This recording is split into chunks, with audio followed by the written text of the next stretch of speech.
Այսօր ժամանակի խնդրի պատճառով մենք կորուստ ունեցանք մի կիրակի, չենք կարող քարոզել Քրիստոսի խաչը, բայց քարոզը կունենանք հենց նրա մահը։ Կտեսնենք այդ իրադարձությունները, ինչ է կատարվել այդ ժամերի ընթացքում, եւ կունենանք էքսպոզիցիոն քարոզ, ինչի համար, որովհետեւ Մատթեոս ավետարանը, որտեղից որ պետք է ուսումնասիրենք, որոշակի մանրամասներ կա, որը որ նկարագրում է Ղուկասը, Մարկոսը եւ Հովհաննեսը։ Այդ իսկ պատճառով կունենանք փոքր ինչ էքսպոզիցիա, որպեսզի ավելի լավ տեսնենք, թե ինչ է կատարվել այդ ժամերի ընթացքում։ Բայց մինչ գլխավոր մեր թեմային անցնելը, կուզեմ որոշակի տեղեկություններ տամ եւ որոշակի բաներ տեսնենք շատ արագ որպես ներածություն եւ անցնենք մեր գլխավոր թեմային։ Այսպիսով Սուրբ Գիրքը հստակորեն ասում է, որ Հիսուսը լիովին Աստված է։ Նրա ծննդից շատ առաջ աստվածային կերպով կանխագուշակվել էր, որ նա կկոչվի Էմանուել, որը նշանակում է Աստված մեզ հետ։ Մատթեոս 1:23 համար եւ Եսայի 7:14-ը։ Հիսուսն ինքը կոչվում էր աստվածային անուններով, ինչպիսիք են Սուրբ եւ Արդար։ Գործք Առաքելոց 2:14 համար։ Սուրբ Գիրքը ասում է, որ ով գիտի Հիսուսին, նաև ճանաչում է Հայր Աստծուն։ Հովհաննես 8:19, 14-17։ Եվ ասում է, նրան ով ատում է, նաև ատում է Հորը։ Հովհաննես 15:23։ Ով հավատում է նրան, հավատում է Հորը։ Մատթեոս 10:40 համար։ Աստվածաշունչն ասում է, որ Հիսուսին տեսնելը նշանակում է տեսնել Հորը։ Հովհաննես 14:9։ Նրան պատվելը նշանակում է պատվել Հորը։ Հովհաննես 5:23 համար։ Ընդունել նրան նշանակում է ընդունել Հորը։ Մարկոս 9:37 համար։ Սուրբ Գիրքը նաև ասում է, որ Հիսուսը ամենակարող է։ Մատթեոս 28:18 համար։ Ամենուրեք է։ Մատթեոս 28:20 համար։ Անփոփոխ է։ Եբրայեցիների 13:8 համար։ Եվ որ նա ստեղծել է տիեզերքը, Հովհաննես 1:3 համար։ Եվ որ նա կարող է ներել մեղքերը, Մարկոս 2:5-10 համարը։ Եվ որ նրան պետք է երկրպագեն որպես Աստված, Փիլիպպեցիների 2:9-11 համար, Մատթեոս 28:9 համար, նաև Եբրայեցիների 1:6 համար։ Այնուամենայնիվ Սուրբ Գիրքը նույնպես պարզ ասում է, որ Հիսուս Քրիստոսը լիովին մարդ էր։ Նա ծնվել էր այս աշխարհում ինչպես ցանկացած այլ երեխա, թլփատվել, աճել եւ ֆիզիկապես եւ հոգեպես, զգացել սով, ծարավ,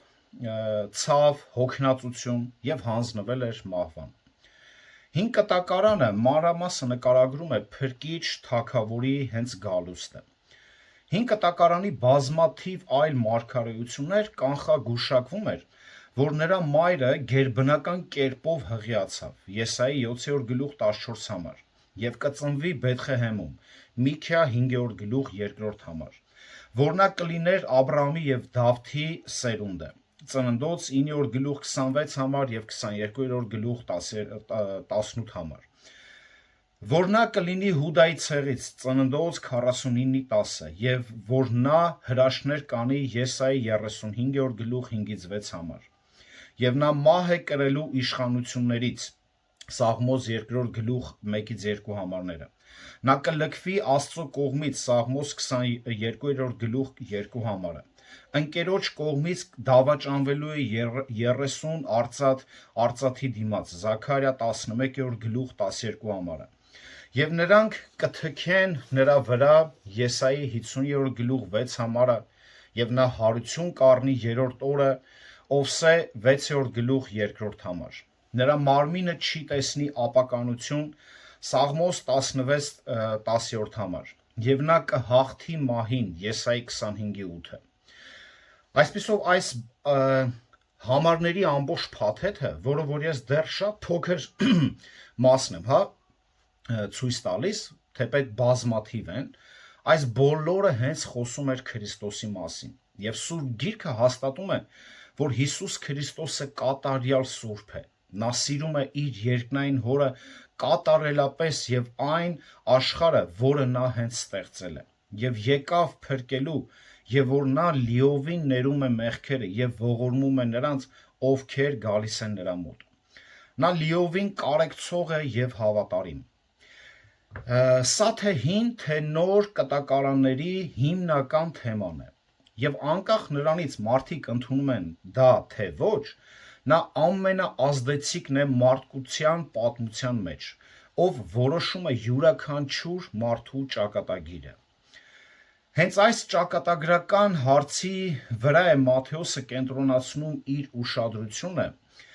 27-րդ գլուխ 11-ից 16-րդ համարում, երբ Պիղատոսը հարցաքննում էր Հիսուսին, հարցը հետևյալն էր. հիմա այս մարդուն ինչ անենք այս մարդու հետ։ Սա մեզ բոլորիս է ուղված այս հարցը։ Չգտնելով ոչ մի օրինական մեղադրանք Հիսուսի դեմ, Սինեդրոնը կեղծ մեղադրանքներ է հնչեցրել, մեղադրեց նրան հայհոյության մեջ, որը պատժվում էր հենց մահապատժով, երբ նա ընդունեց, որ նա իսկապես Քրիստոսն է Աստծո որդին, Մատթեոս 26-րդ գլուխ 63-ից 66 համարներում։ Բայց քանի որ հրեա առաջնորդները ոչ մեկին մահապատժի ենթարկելու իրավունք չունեին, Հովհաննես 18:31-ում է գրած, նրանք ստիպված էին թույլատվություն խնդրել Հռոմից, կառավարիչ Պոնտացի Պիղատոսից, որն էլ Հիսուսին հարցաքննելով չտեսավ նրան մեղավոր եւ փորձում էր անգամ արդարացնել, եթե կհիշեք, բայց հրեա առաջնորդները ժողովրդին արդեն պատրաստել էին, որ գիտեք, գոռան ու պահանջեն Հիսուսի հենց մահը։ Զատկի տոնի առթիվ միշտ մի մեղավոր էին արձակում հրեաների համար, սա որպես ավանդույթ էր արդեն։ Այդ օրը դպիրների կազմակերպությամբ ազատություն պահանջեցին հենց Բարաբային, որը որ իսկապես հենց հանցագործ էր։ Գիտեք, մինչև Քրիստոսին խաչելը հռոմեացիները Պաղեստինում խաչել են 30,000 մարդ, մինչև Քրիստոսին խաչել են Պաղեստինում 30,000 մարդ։ Շատ հնարավոր է, որ այդ մարդկանցից շատերը եղել են անմեղ, ոչ թե մեղք չունեին, չէ, այսինքն արժանի չէին մահապատժի, այն էլ այդ կերպ։ Նրանցից շատերը մահապատժ են ենթարկվել իշխանությունների դեմ ապստամբելու համար։ Նրանք ընդամենը եղել են հայրենասեր, ովքեր հույս ունեին ազատել իրենց երկիրը ժողովրդին Հռոմի իշխանությունից եւ հանուն լավ գործի վճարեցին հենց իրենց կյանքով։ Այնպես որ խաչելով մահապատիժը դա միայն Քրիստոսով չեղավ եւ ոչ էլ Քրիստոսով ավարտվեց։ Քրիստոսից հետո Հռոմը դեռ շարունակում էր խաչել հանցագործներին, ապստամբներին, նաեւ քրիստոնյաներին։ Բայց հարցը այն է, թե ինչու է աշխարհը այդքան խաչվածների մեջ հիշում միայն Հիսուս Քրիստոսի խաչը, նրա խաչելությունը։ Պատասխանը մենք գտնում ենք Սուրբ Գրքի հենց առաջին էջերում։ Ադամի եւ Եվայի մեղքը ոչ միայն դարձավ նրանց անկման պատճառը, այլ նաեւ անեծքը ամբողջ աշխարհի։ Ահա թե ինչու է Պողոս առաքյալը գրում Հռոմեացիների 8-րդ գլուխ 19-ից 21 համարում, որ ստեղծագործությունը անհամբեր սպասում է Աստծո որդու հայտնությանը։ Անկումից անմիջապես հետո Աստված տվեց առաջին քողարկված խոստումը,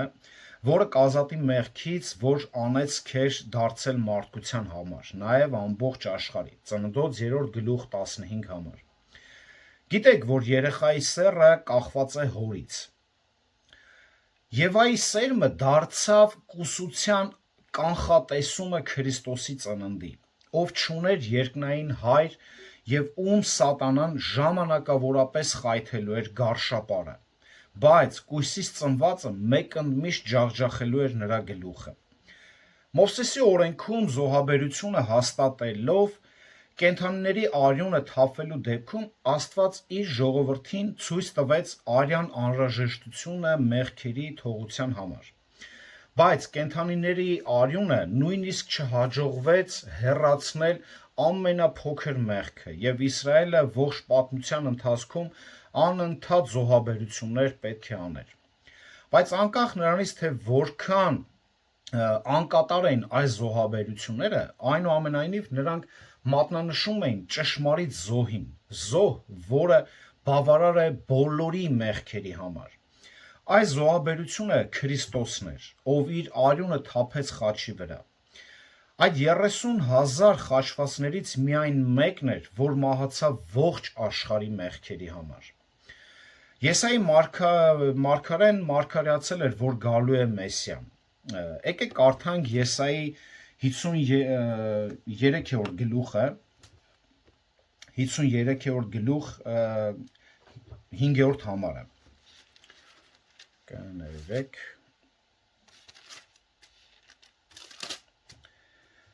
Մարդկանցից նա անարգվեց ու մերժվեց, վշտի մարդ և ցավի տեղյակ, և այնպիսին, ումից պետք է երես դարձնեին, անարգվեց, և մենք նրան չգնահատեցինք։ Եվ 5-րդ համարը, սակայն մեր մեղքերի համար նա վիրավորվեց և մեր անօրենությունների համար ճզմվեց, մեր խաղաղության պատիժը նրա վրա եկավ, և նրա վերքերով մենք բժշկվեցինք։ Եվ Զաքարյան մարգարեացավ ասելով. «Եվ ես Դավթի տան վրա և Երուսաղեմի բնակչի վրա պիտի հեղեմ շնորհի և աղոթքի հոգին։ Նրանք պիտի նայեն ինձ, ում խոցեցին, և նրա վրա միամորի սգի պես սգի պիտի անեմ, և դառնորեն պիտի ողբամ նրա վրա, ինչպես որ անդրանիկի վրա են ողբում»։ Այսպիսով նոր կտակարանում նաև Պողոսը բացատրում է, որ խաչի վրա Քրիստոսը դարձավ անեծք բոլորի մեղքերի համար, Գաղատացիների 3-րդ գլուխ 13 համար։ Առաջի Պետրոս 3-րդ գլուխ 15 համարում ասում է, որ Հիսուսը մեկ անգամ չարչարվեց մեղքի համար, արդարը անարդարների, որպեսզի մեզ բերի Աստծուն։ Իսկ Հովհաննեսը Քրիստոսին նկարագրում է որպես ամենամեծ զոհաբերությունը, մորթված գառը, Հայտնություն 13:8։ Բայց Սուրբ Գրքում ոչ մի տեղ խաչի նշանակության մասին ավելի հստակ ցույց չի տրվում, քան Մատթեոս ավետարանի 27-րդ գլուխ 45-ից 53-րդ համարը, որտեղ Մատթեոս ավետարանիչը նկարագրում է 6 արտասովոր գերբնական դեպքեր, որտեղ հենց ցույց է տրվում աստվածային մեկնաբանությունը խաչի նշանակության, որը հենց մեր գլխավոր հատվածն է, որի մասին որ պետք է հենց ընթերցենք։ Եկեք կարդանք Մատթեոս 27-րդ գլուխ 45-ից 53-րդ համարը։ Եվ 6-րդ ժամից մինչև 9-րդ ժամը ամբողջ երկրի վրա խավար եղավ։ Եվ մոտ 9-րդ ժամին Հիսուսը բարձր ձայնով աղաղակեց ու ասաց. «Էլի, Էլի, լամա սաբաքթանի», այսինքն Աստված իմ, ինչու ինձ լքեցիր։ Այնտեղ կանգնածներից ոմանք երբ լսեցին, ասացին. նա Եղիային է կանչում։ Եվ նրանցից մեկն անմիջապես վազեց, քացախով թաթախված սպունգը վերցրեց ու ամրացնելով մի եղեգի վրա տվեց նրան, որ խմի։ Իսկ ոմանք էլ ասում էին. թող տեսնենք Եղիան պիտի գա, նրան փրկի։ Հիսուսը դարձյալ մեծ ձայնով աղաղակեց և հոգին ավանդեց։ Եվ ահա տաճարի վարագույրը պատռվեց երկու մասի, վերևից մինչև ներքև, և երկիրը շարժվեց ու քարերը ճեղքվեցին, և գերեզմանները բացվեցին ու շատ սուրբ ննջեցյալների մարմիններ հարություն առան, ու գերեզմաններից ելնելով նրա հարությունից հետո մտան սուրբ քաղաքն ու շատերին երևացին։ Ամեն։ Շատ մի կողմից բարդ, մի կողմից հասկանալի, բայց մի կողմից էլ շատ խորհրդավոր հատված է, որն էլ որ պետք է ուսումնասիրենք։ Այստեղ ուրեմն մենք տեսնում ենք 6 գերբնական և գերբնական իրավիճակներ, դեպքեր, շատ զարմանալի դեպքեր, որը որ հենց տեղի ունեցավ։ Հատվածի գլխավոր միտքը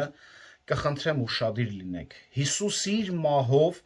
կատարեց փրկության խոստումը եւ մեռելների հարությամբ ապացուցեց դա։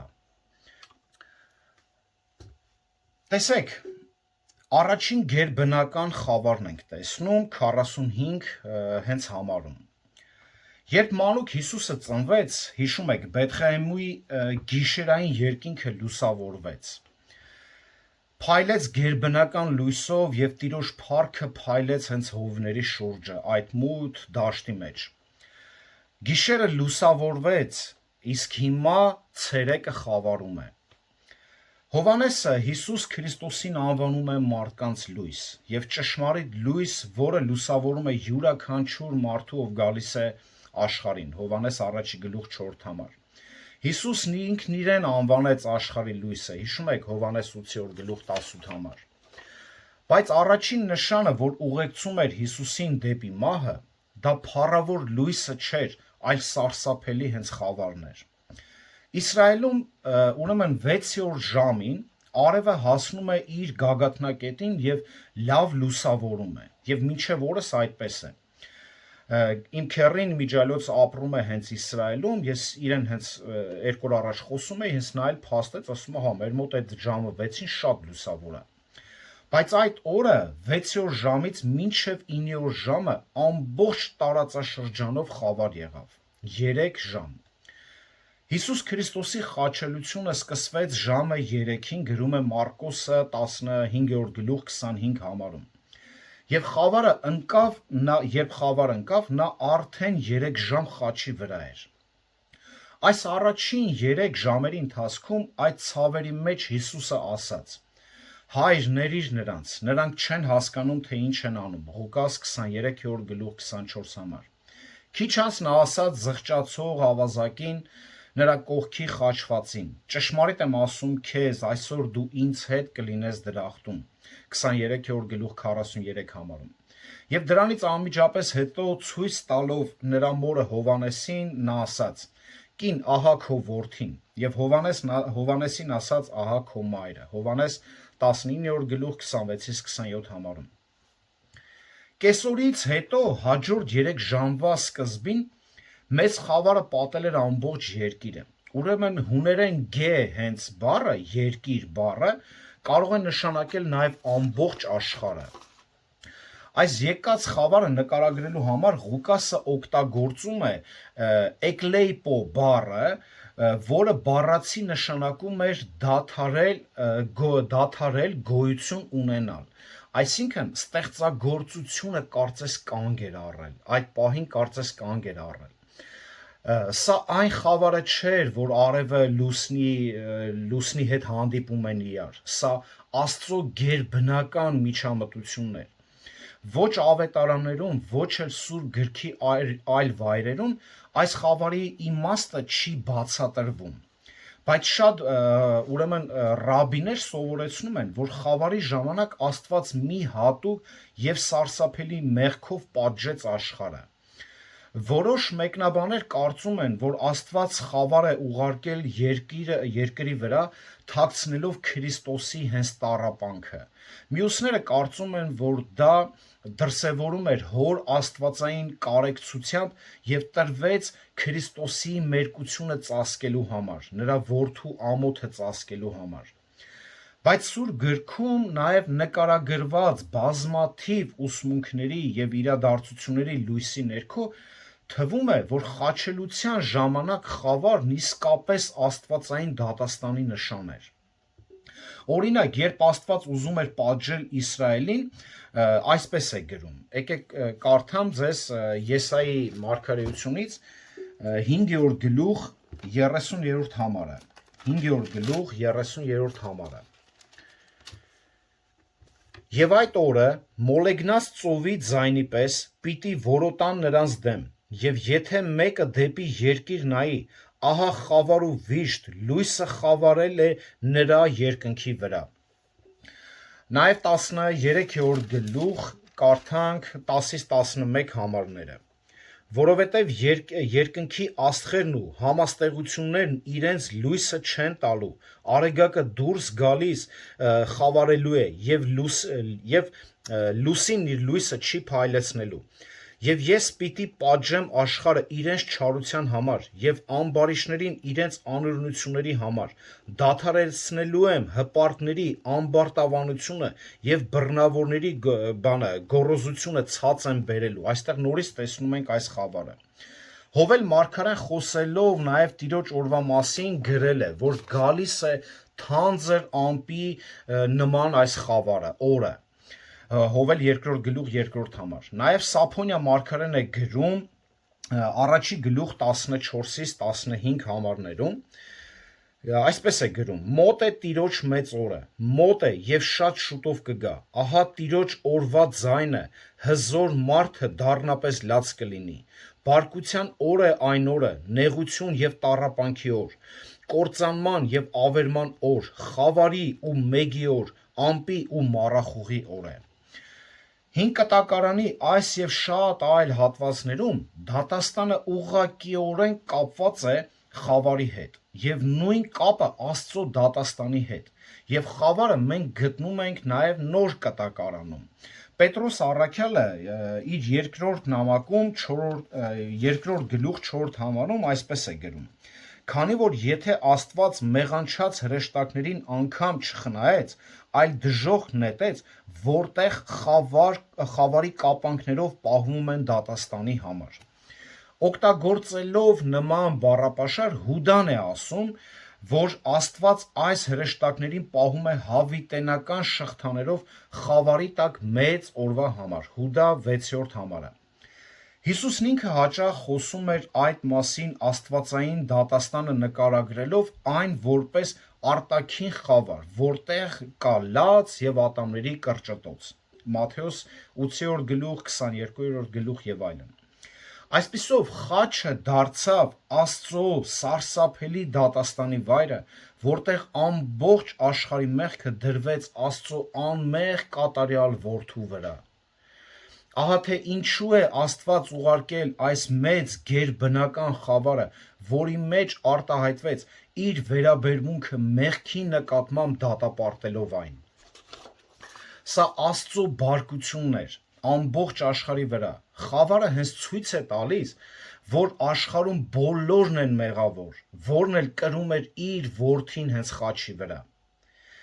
Երկրորդ արտասովոր և զարմանալի դեպքը տեսնում ենք 46 համարում։ Աստվածային բաժանումն ենք տեսնում, շատ մի արտասովոր դեպք։ Անբացատրելի իրադարձության արդյունքում տեղի ունեցավ երկրորդ այս զարմանալի դեպքը, որը կարելի է անվանել աստվածային բաժանում, որտեղ Աստված ինչ-որ կերպ բաժանվեց Աստծուց։ Այդ պահին Հիսուսը բարձր ձայնով աղաղակեց. «Էլի, էլի, լամա սաբաքթանի», որը նշանակում է Աստված իմ, ինչու ինձ թողեցիր։ Դա յուրահատուկ և տարօրինակ իրադարձություն էր։ Հիսուսը աղաղակեց հոգեվարքի մեջ, քանի որ իր կյանքում առաջին և միակ անգամ ամբողջ հավերժության ընթացքում նա զգացել է բաժանում իր երկնային Հորից։ Սա միակ դեպքն է, որ մենք կգտնենք, որ Հիսուսը Հորը չի դիմում որպես Հայր։ Քանի որ Հիսուսը իր վրա վերցրեց աշխարհի մեղքը, Հայրը հենց թեքվեց նրանից։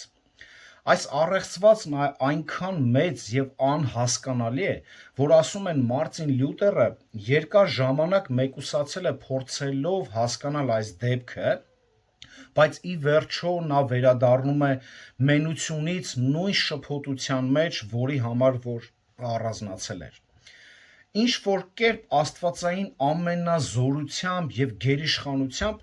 կարճ ժամանակով Գողգոթայում աստվածամարդը բաժանվեց Աստծուց։ Դա տեղի ունեցավ այն ժամանակ, երբ Հոր ողջ բարկությունն ու զայրույթը թափվեց նրա անմեղ որդու վրա, ով իր անգերազանցելի շնորհով վերցրեց բոլոր մարդկանց մեղքերը իր վրա։ Ամբակում մարգարեն այսպես է գրում առաջի գլուխ 13 համարում.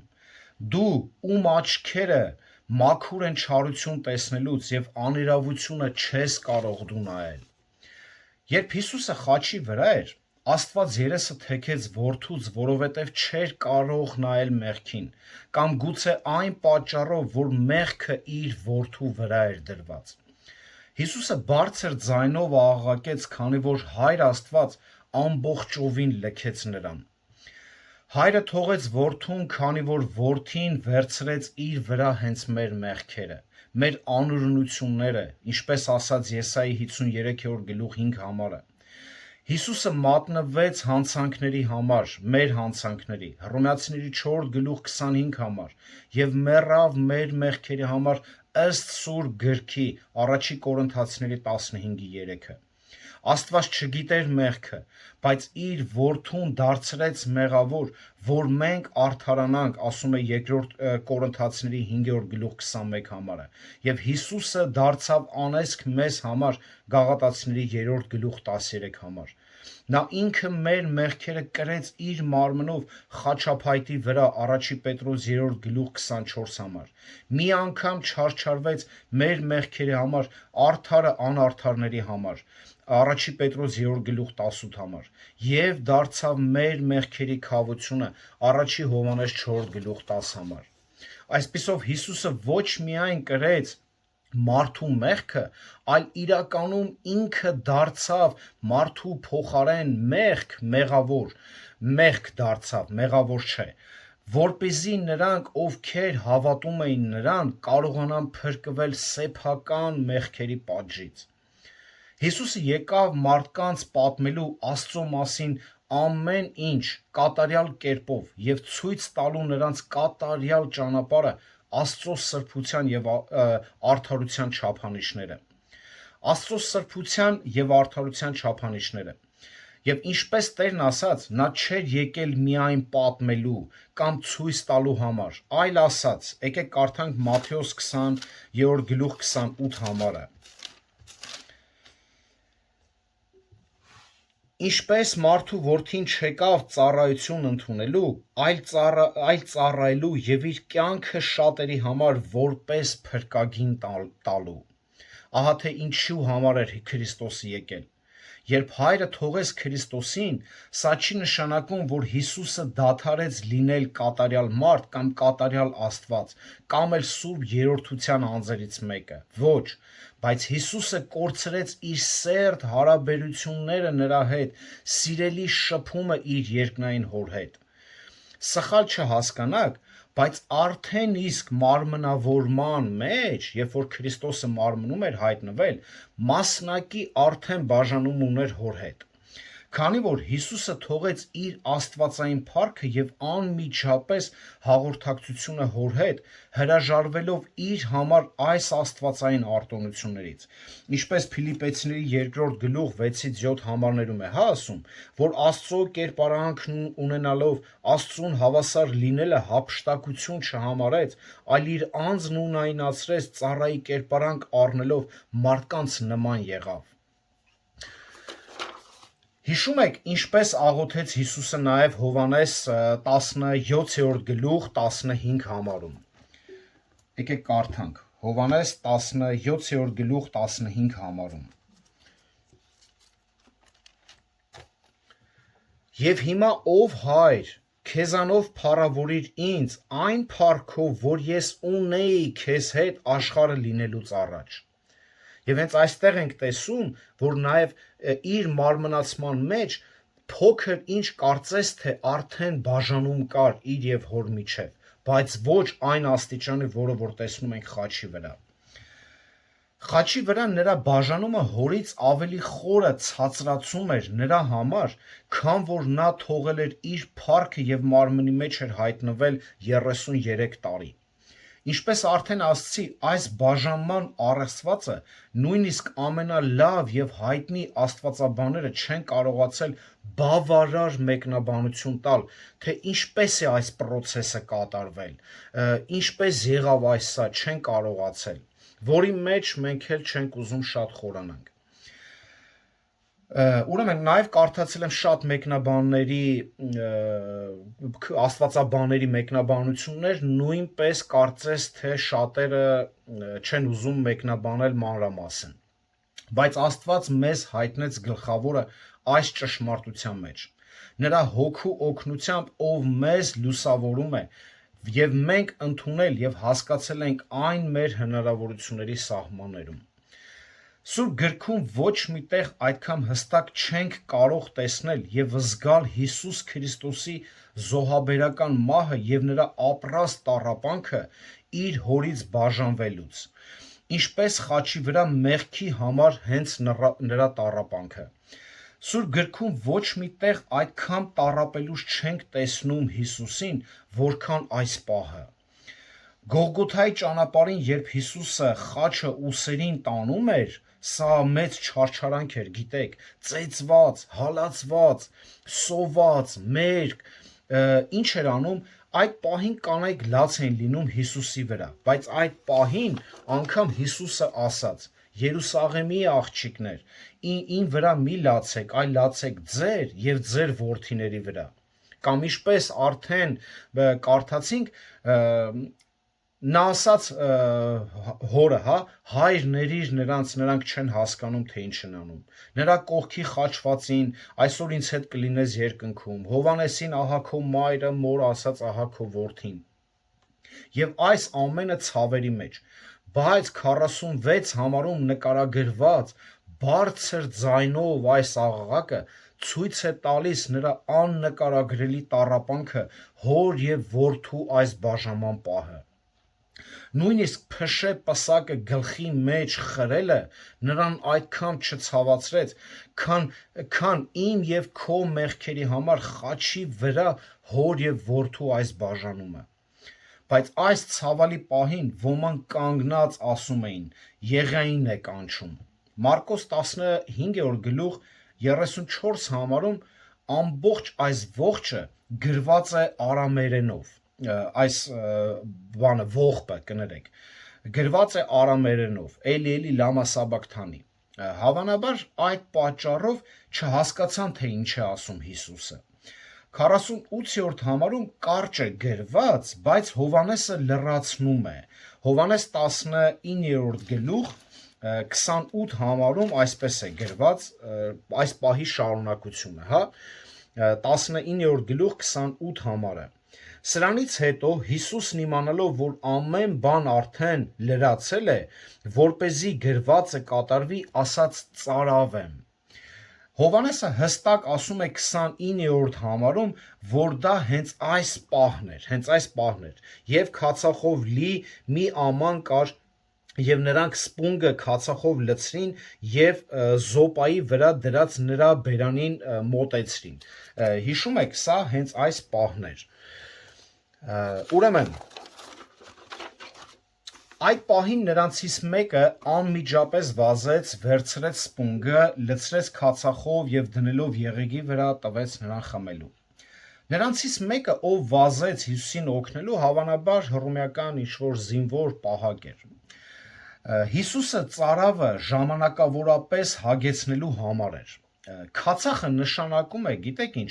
էժան գինի, խիստ նոսրացրած, այսինքն ջրով, որը սովորական խմիչք էր աշխատողների եւ զինվորների համար, որովհետեւ այս գինին շատ ջուր ուներ իր մեջ եւ ցածր էր ալկոհոլային այս պարունակությամբ, եւ հատկապես լավ էր ծարավը հագեցնելու համար, բայց ուշադիր, սա ոչ թե օգնություն էր Հիսուսին, այլ որպեսզի մահը երկարի եւ ավելի շատ տանջվի Քրիստոսը, որտեվ նա արդեն շուրթերը բերանը արդեն չորացել էին, նրան կարծես մի հատ թարմություն տային, որպեսզի ավելի շատ տանջվի։ Իսկ մյուսները, ովքեր կանգնած էին խաչի մոտ, օգտագործեցին այս հնարավորությունը եւս մեկ անգամ ծիծաղելու Տիրոջ վրա եւ ասացին. «Սպասենք, տեսնենք, եղան կգա, կփրկի նրան, թե ոչ»։ Անհավանական է թվում, բայց որ խավարը հանկարծակի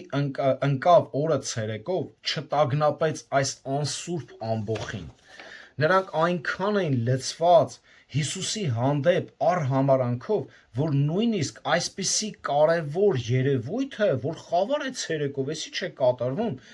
ինչպիսին երկրի վրա խավարումն էր, նրանց անգամ չանհանգստացրեց։ Նրանք իմանալով, որ հին կտակարանում անբնական խավարը շատ է հաճախ կապված Աստծո դատաստանի հետ, ինչ որ տեսանք, տարբեր տեղերում, նրանք պետք է առնվազն մտածեին, որ սա գուցե Աստծո դատաստանն է հենց հիմա տեղի ունենում, հենց հիմա, բայց ոչ։ Նրանց միտքը զբաղված էր միայն մեկ բանով, որ տեսնեին Հիսուսին տանջամահ լինելուց։ Եվ նրանք չէին էլ հասկանում, որ Հիսուսի ցավը ոչ միայն խաչի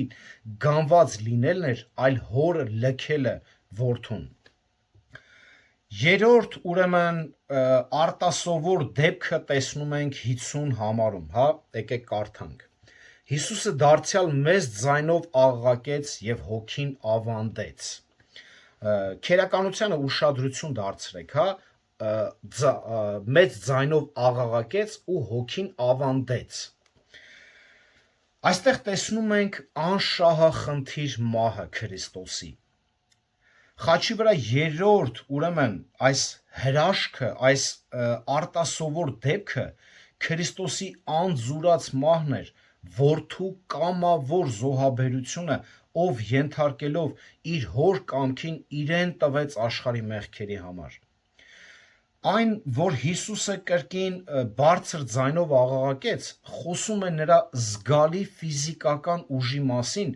որը մնացել էր նրա մեջ։ Չնայած այդքան ծեծերի, խարազանների, փշե պսակով թագադրմանը եւ խաչի անցկացրած ժամերին, Հիսուսը դեռ իր մեջ ուժ էր կրում։ Հիսուսը չմարեց աստիճանաբար մինչև մահ, ինչպես մնացածը։ Նույնիսկ հիմա նա ցույց տվեց, որ նա ամբողջովին ուժասպառ չէ եւ ուժ ուներ ողջ մնալու, եթե ուզեր։ Վերջին խոսքերից, որ Տերն ասաց խաչից աղաղակելով, հետևյալն էր, որը նույնպես այստեղ չենք տեսնում, Հովհաննես 19:30 համարներ։ Կատարվեց։ Սա նշանակում էր, որ այն աշխատանքը, որի համար իր երկնային հայրն էր ուղարկել նրան, կատարված էր։ Եվ հետո եւս մեկ անգամ Աստծուն դիմելով, որպես հայրն ասաց. «Հայր, ձեռքերիդ մեջ եմ ավանդում իմ հոգիս»։ Ղուկաս 23:46 համարում է։ Ավանդեց բառը դա հուներեն աֆեյմիա բառն է, որը նշանակում է կամային գործողություն, այսինքն արձակել, ուղարկել, ինքը իր հոգին արձակեց, հասկանում եք, մարդ չի կարող իր հոգին ավանդել, չէ, մահացող մարդը, եւ այս ժողովուրդը չէր, որ վերցրեց Հիսուսի կյանքը, այլ ավելի շուտ նա տվեց իր հոգին գիտակցված արարքով, նրա ինքնիշխան կամքով, ինքը իր ինքնիշխան կամքով ավանդեց իր հոգին։ Հիշում եք, Հիսուսը սովորեցնում էր աշակերտներին, որ իր կյանքը ոչ ոք չի կարող վերցնել, միայն նա կարող է իր կյանքը դնել եւ իր կյանքը վերցնել, Հովհաննես 10:18 համարում։ Ինչպես արդեն ասացինք, Հիսուսի այդ բարձր ձայնով աղաղակելը խաչի վրայից ցույց է տալիս նրա ուժի մեծ պաշարը, որը չլսված էր այդ կարգավիճակում գտնվող մարդու համար։ Չնայած Հիսուսի ֆիզիկական վիճակը ծայրահեղ ավելի ծանր էր, քան երկու ավազակները, որտեղ նրան դաժանաբար ծեծել էին մինչև խաչելը, այն էլ հռոմեական դաժան գործիքներով։ Նա մահացավ շատ ավելի վաղ, քան սովորաբար լինում էր հենց նման դեպքերում։ Անգամ երբ Հովսեփ Արիմաթացին եկավ Պոնտացի Պիղատոսի մոտ, խնդրեց Տիրոջ մարմինը, Մարկոս 15:44 համարում է գրված, Պիղատոսը անգամ ինքը զարմացավ, որ այդքան շուտ է մահացել Հիսուս Քրիստոսը, որովհետև դա հիմնականում, երբ որ մեխերը գանված էին վերքերի մեջ, արյունը չէր կարում, գիտեք, ավելի արտահոսք ունենալ, այլ կաթ մոտ էր գանվում, այսինքն տանջվում էին մարդիկ, անգամ գիտեք 3 օր տևում էր մինչև որ մարդը մահանում էր։ Անգամ կան այդպիսի դեպքեր, որ գրված է մինչև 3 օր քաշում էր մինչև մարդը մահանում էր։ Այս երկու փաստերն էլ ցույց են տալիս, որ Հիսուսը կամավոր տվեց իր կյանքը նրանց, ովքեր փնտրում են այն։ Խաչի վրա հայրը դատապարտեց աշխարհի մեղքը, որը իր որդին վերցրեց իր վրա։ Եվ որդին, որի աստվածային ձեռքերում են կյանքն ու մահը, կամավոր տվեց իր կյանքը որպես վճար բոլորի մեղքերի համար։ Խնդրում եմ ուշադիր, խաչի վրա Հիսուսը կարծես ապրել էր մեր մեղավոր կյանքը, որի համար պատժվեց, որից հետո իր ապրած 33 սուրբ տարիները վերագրեց մեզ, կարծես թե մենք ենք ապրել իր սուրբ կյանքը։ Սա իր արդարությունն է, որ մեզ է վերագրվել, որում եւ մենք հիմա ապրում ենք։ Չորրորդ զարմանալի եւ արտասովոր դեպքը դա տաճարի ավերումն է, որը տեսնում ենք հենց 51-րդ համարի առաջին հենց հատվածում։ Եվ ահա տաճարի վարագույրը պատռվեց երկու մասի, վերից մինչև ներքև։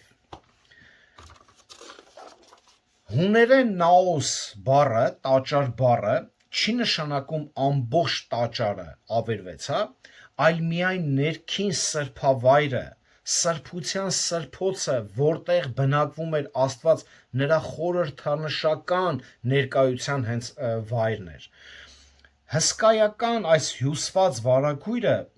բաժանում էր սրբության սրբոցը մնացած տաճարից։ Այս վարագույրը հիմնականում եղել է կապույտ գույնով եւ առատորեն զարդարված։ Տարին մեկ անգամ քավության օրը քահանայապետին թույլատրվում էր գնալ վարագույրի հետևից եւ զոհասեղանը արյունով շաղ տալ բոլորի մեղքերի համար։ Նա կարող էր այնտեղ մնալ միայն շատ կարճ ժամանակ, քանի որ Աստծո ներկայությունը այս հատուկ զոհաբերության միակ խորհրդանիշն էր եւ չէին մնում երկար, վախենում էին այնտեղ։ Այս ծեսը պետք է կրկնվեր ամեն տարի, ակնկալելով մարդկանց մեղքերի համար այդ մեկ իսկական զոհաբերությունը, որը նա պետք է մի օր աներ ինքը Աստծո որդին։ Երբ Քրիստոսը տվեց իր հոգին, սա միակ զոհաբերությունն էր բոլորի համար բերված, ուստի վարագույրի կարիքը այլևս չկար։ Հիմա ցանկացած մարդ, ով գալիս է որդու մոտ, հնարավորություն ունի անմիջապես գալ Աստծուն։ Հիմա մարդկանց ոչ քահանա է պետք, ոչ մատաղ, ոչ ծես։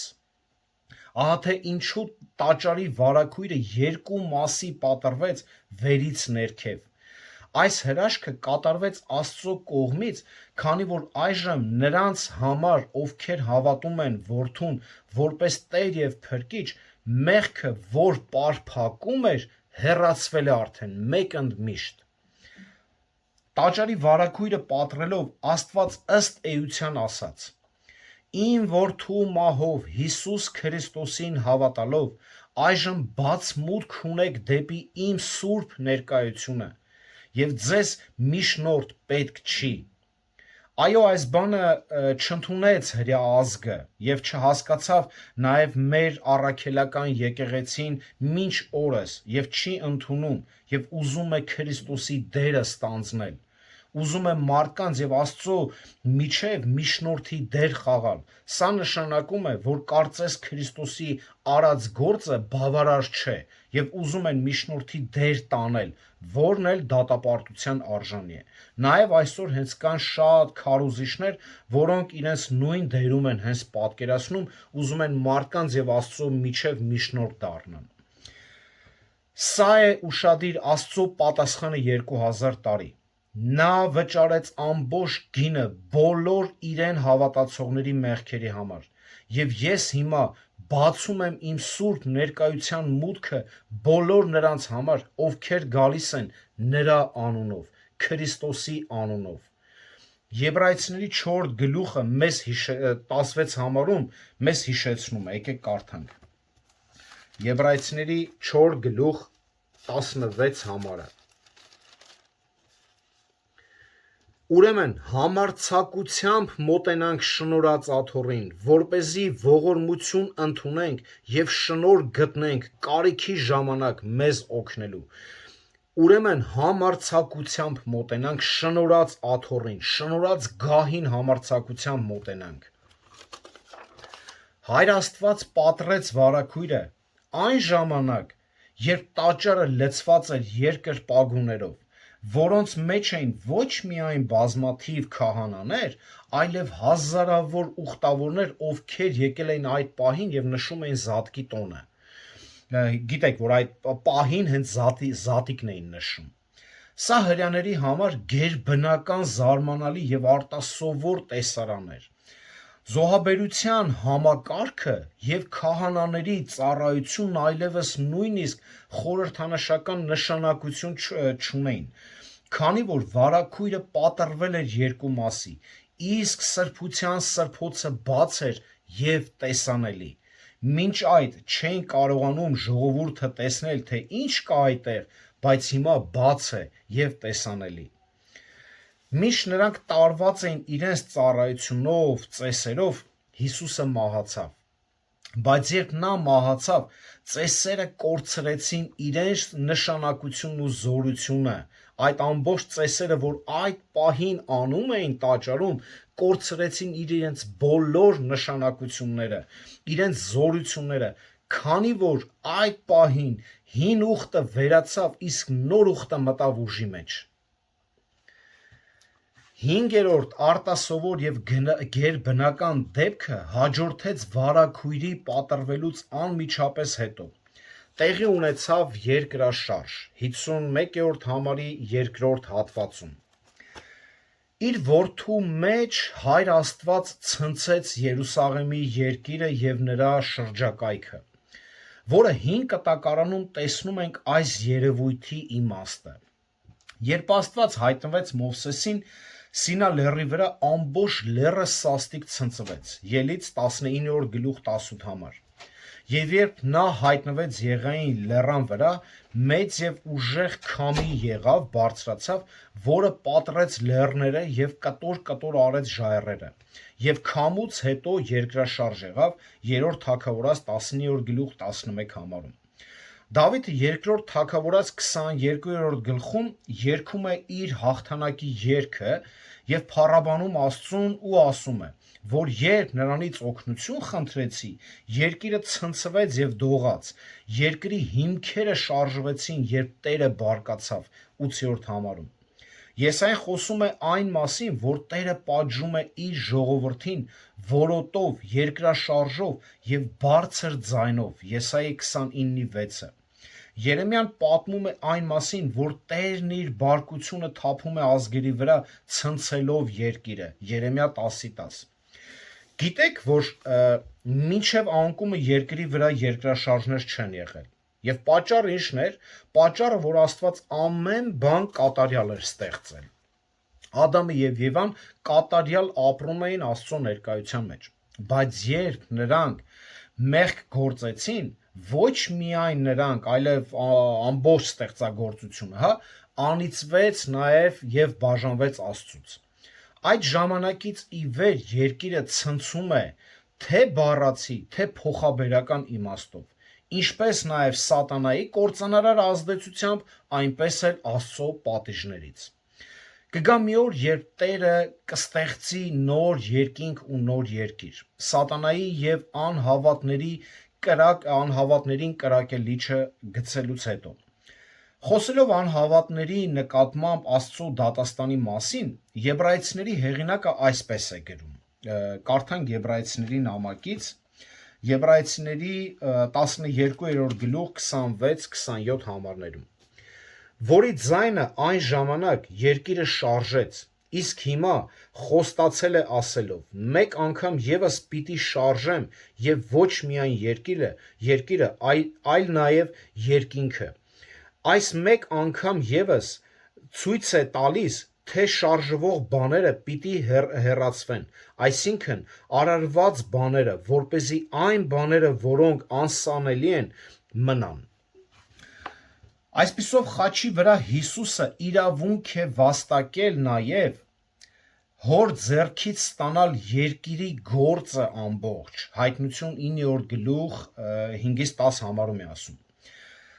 Երբ Աստված ցնցեց երկիրը, իր որդու մահվան ժամանակ նա նախազգուշացրեց աշխարհին երկրաշարժի մասին, որը գալու էր թագավորների թագավորի դատաստանի ժամանակ, որովհետև Հիսուսը հնազանդ էր մինչև մահ, նույնիսկ խաչի մահով, եւ երկնային Հայրը բարձրացրեց նրան եւ տվեց նրան մի անուն, որը վեր է ամեն անունից, որպիսի Հիսուսի առջև յուրաքանչյուր ծունկ ծնկի պետք է խոնարհվի, ծնկի գա, երկնքում, երկրի վրա եւ երկնքի տակ յուրաքանչյուր լեզու պետք է խոստովանի, որ Հիսուս Քրիստոսը Տերն է Հայր Աստծո փառքի համար։ Փիլիպպեցիների 2-րդ գլուխ 8-11 համարում է գրում։ Եվ վերջին 6-րդ արտասովոր եւ զարմանալի գերբնական հրաշքը տեսնում ենք 52-53 համարներում, որտեղ որ գերեզմանները բացվում են եւ մեռելներ են հարություն առնում։ Սա կարճ նշանակում է հաղթանակ մահվան նկատմամբ։ Այս արտասովոր հրաշքի իրադարձության նշանակությունը նրանում չէ, որ գերեզմանները բացվեցին, քանի որ դա կարող է տեղի ունենալ ցանկացած երկրաշարժի ընթացքում։ Մեծ հրաշքը այս արտասովոր դեպքը կայանում է նրանում, որ հանգուցյալ սրբերի բազմաթիվ մարմիններ հարություն առան։ Այն բանից հետո, երբ տաճարի վարագույրը պատռվեց երկու մասի եւ երկիրը սաստիկ ցնցվեց, Տերը հարություն տվեց որոշ նախկինում մահացած հավատացյալների մարմիններ։ Նրանք հավատում էին Աստծուն նախքան հին ուխտը եւ դրա ընթացքում, եւ այս հավատացյալների մարմինները հարյուրավոր եւ հազարավոր տարիներ գտնվել են գերեզմաններում։ Երբ Հիսուսը մահացավ, նրանց հոգին վերադարձավ արդար հոգիների կացարանից եւ միավորվեց նրանց փառավոր մարմինների հետ։ Դա ամբողջական եւ վերջնական հարություն ու փառաբանություն էր։ Դա դարձավ եւս մեկ նշան այն բանի, թե ինչ է անելու Աստված վերջին ժամանակներում, այն ժամանակներում, երբ բոլոր Քրիստոսով մահացածները հարություն կառնեն, ասում է առաջի Թեսաղոնիկեցիների 4 գլուխ 16 համարում։ Այս սրբերը չհայտնվեցին Երուսաղեմ, մինչև որ Տերը ինքը հարություն առավ։ Եկեք մի հատ ուշադիր կարդանք այդ հատվածը, հա, ուշադիր կարդանք։ Եվ գերեզմանները բացվեցին, ու շատ սուրբ ննջեցյալների մարմիններ հարություն առան, ու գերեզմաններից ելներով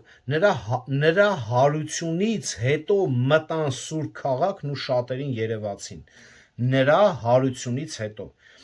Եվ ինչպես նշում է առաջի Կորինթացիների 15-րդ գլուխ 20 համարը, առաջինը պետք է Քրիստոսը հարություն առներ։ Մենք չգիտենք, թե ինչ են նրանք խոսացել, ինչ են ասել սուրբ քաղաքում իրենց եղբայրներին, բայց նրանք մարմնի մեջ հայտնվելը նրանց մարմնի ոչ միայն Քրիստոսի հարության ապացույցն էր, այլև Աստծո խոստումը։ Հարություն տալ բոլոր նրանց, ովքեր հավատացել են Քրիստոսի գալստին անցյալ ժամանակով կամ ապառնի ժամանակով պետք է հավատան։ Եկեք կարդանք առաջի Կորինթացիների 15-րդ գլուխ 22 համարը եւ 51-ից 53-րդ համարը։ 15-րդ գլուխ 22 համարը։ Որովհետև ինչպես Ադամով բոլորը մեռնում են, այնպես էլ Քրիստոսով բոլորը պիտի կենդանանան։ Եվ 51-53 համարները։ Ահա մի խորհուրդ հայտնեմ ձեզ, բոլորս պիտի չննջենք, բայց բոլորս պիտի փոխվենք։ Հանկարծակի մեկ ակնթարթում վերջին փողի ժամանակ, որովհետև փողը կհնչի, մեռելները հարություն կառնեն առանց ապականության եւ մենք կփոխվենք, որովհետև պետք է որ այս ապականացուն ապականություն հագնի եւ այս մահկանացուն անմահություն հագնի։ Այսպիսով այս 6 գերբնական հրաշքների միջոցով Հայր Աստված ասաց, որ խաչը հավիտենական կյանքի միակ հույսն է։ Երբ Քրիստոս իր քավող մահով վերցնում է մարդու մեղքը, Աստծո բարկությունն այլևս չի ընկնում այդ հավատացյալի վրա։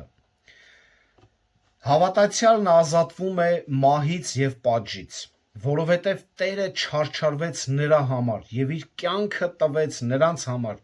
ովքեր հավատում են Որդուն եւ մուտք ունեն դեպի Աստված, եւ մուտքը այդ դեպի Աստված լայն բաց է,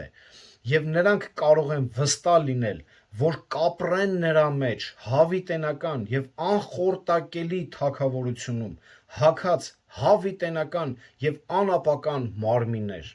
Տերը օրհնի իր խոսքը եւ ձեզ բոլորիդ, քույրեր եղբայրներ ջան։ Եվ կուզեմ այս առիթով մի համարել ընթերցենք, որը այս թեմայի հետ կապ չունի, որոշակի կապ ունի, բայց սա մեկ այլ թեմա է։ Առաջի Կորինթացիների 15-րդ գլուխ 55-ից մինչև 58 համարը։ Ով մահ, ուր է քո խայթոցը, ով գերեզման, ուր է քո հաղթանակը, մահվան խայթոցը մեղքն է, իսկ մեղքի զորությունը օրենքը, բայց գոհություն Աստծո, որ մեզ հաղթություն տվեց մեր Տեր Հիսուս Քրիստոսի միջոցով։ Ուրեմն իմ սիրելի եղբայրներ, նաև քույրեր, հաստատ եղեք, անշարժ մնացեք, միշտ ավելի առաջացեք Տիրոջ գործի մեջ, գիտենալով, որ ձեր աշխատանքը զուր չէ Տիրոջով։ Ամեն։